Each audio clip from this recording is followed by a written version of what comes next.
ఈ ఎండుటాకును చూస్తున్నారు కదా, ఇది ఒకప్పుడు కొమ్మపై ఉంటూ ఉండేది.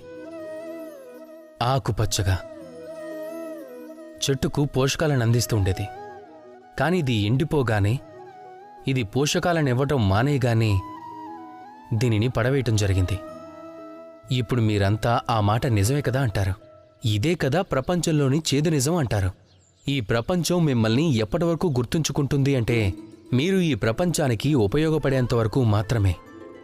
ఇది అబద్ధమని నేను కూడా అనడం లేదు. నేను చెప్పేది ఒక్కటే, ఇది పూర్తి సత్యం కాదు అని.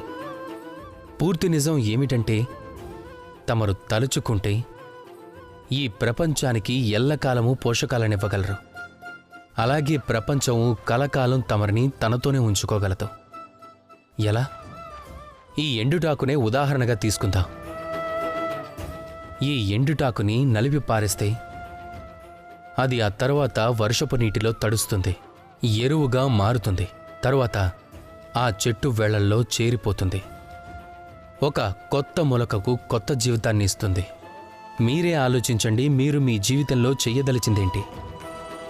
ఒకవేళ మీరు పడిపోయినా, విఫలమైనా, మీరు మీలోని ఉత్సాహాన్ని పోగొట్టుకుంటారో లేక మళ్లీ నిలబడి మరొక కొత్త ప్రపంచాన్ని రచించుకుంటారో నిర్ణయించుకోవాల్సింది మీరే. రాధాకృష్ణ.